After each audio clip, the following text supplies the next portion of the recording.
Good evening, everyone. I'm Leah Cooper with your JCN News for this Friday, September 25th. 6 COVID-19 deaths confirmed by the Ministry of Health yesterday, pushing the death toll to 86. Of the 6, one of the deaths was a 50-year-old man of New Providence who died yesterday. The remaining 5 are deaths that were under investigation. They include 3 from Grand Bahama, a 50-year-old female who died on Saturday, September 19th, a 73-year-old and a 54-year-old, both males who died on Sunday, September 20th. The 2 other deaths that make up the 5 are both of New Providence, a 46-year-old man who died on September 14th, and a 64-year-old woman who died on September 20th. Health officials also say there are 3 non-COVID-19 related deaths and 1 additional death under investigation. Meantime, COVID-19 cases in the country now stand at 3,699 as the Ministry of Health confirmed 81 additional cases, 75 on New Providence, 4 on Grand Bahama, and 2 on Abaco. There are currently 1,626 active cases, 90 of which are hospitalized, 1,962 recoveries, 13 non-COVID related deaths, and 12 deaths under investigation. 18,604 COVID tests have been completed to date. The loan deferral program offered by the Bahamas Mortgage Corporation to its clients at the start of the COVID-19 pandemic may be extended. Minister of Environment and Housing Ramal Ferreira says it's something they are considering if they see fit. Back in April, at the start of the pandemic, the BMC started a 6-month loan deferral program for mortgagors negatively impacted by the pandemic.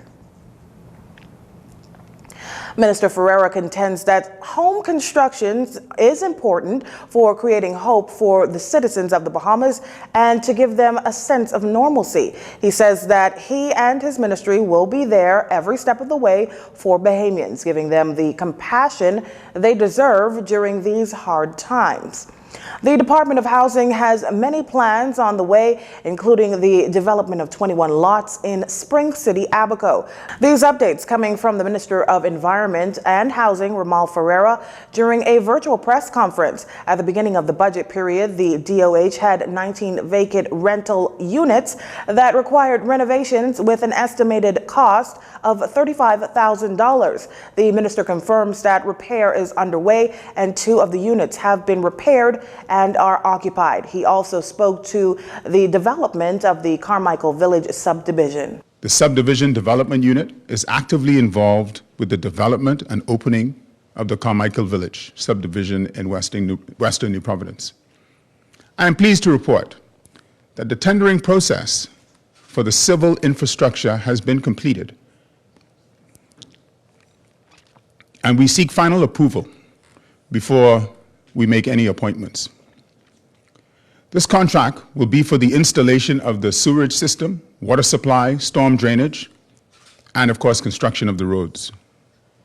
The subdivision consists of 365 lots divided into 4 phases. As for the 21 lots in Spring City, Abaco, the DOH's aim is to construct 21 townhouse-style duplex units. A contract has already been signed to survey the lots.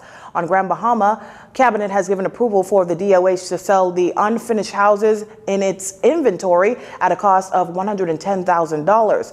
Mr. Ferreira also touched on squatting.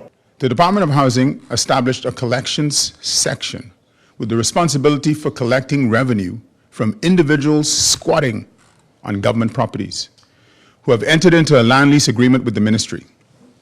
In addition, this section is responsible for monitoring those properties to ensure that no illegal buildings are constructed and that there is no additional squatting.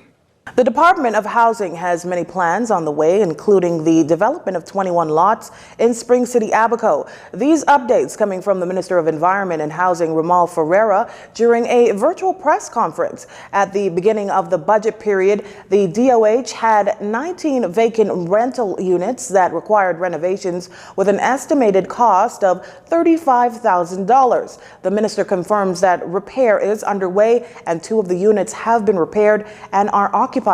He also spoke of the development of the Carmichael Village subdivision. The Bahamas Mortgage Corporation is perhaps the most flexible lending institution in the Bahamas.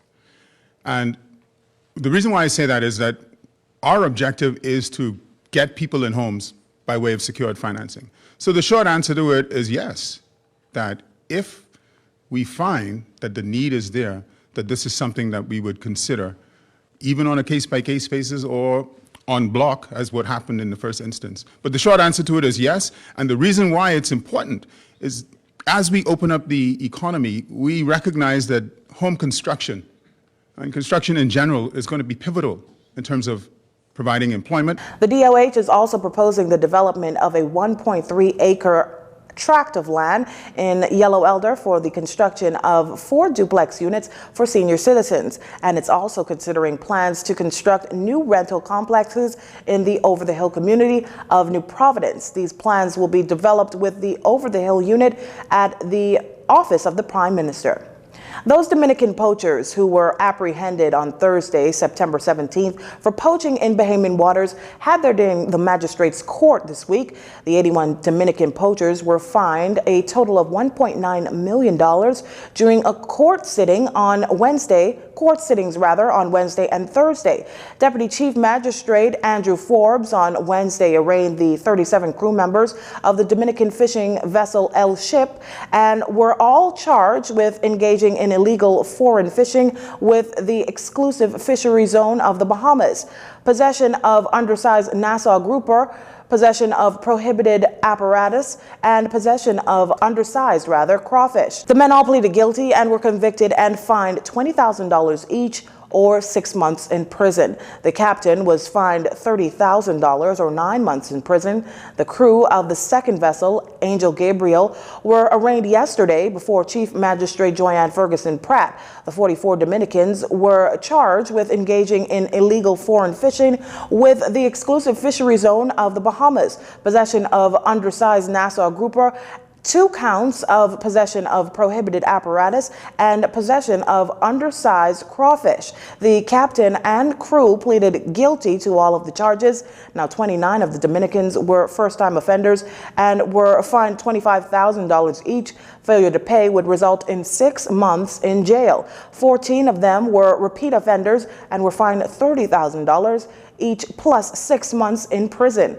The captain of the vessel was fined $35,000 plus 9 months in prison. Failure to pay these fines would result in additional 8 months in jail for both the repeat offenders and the captain.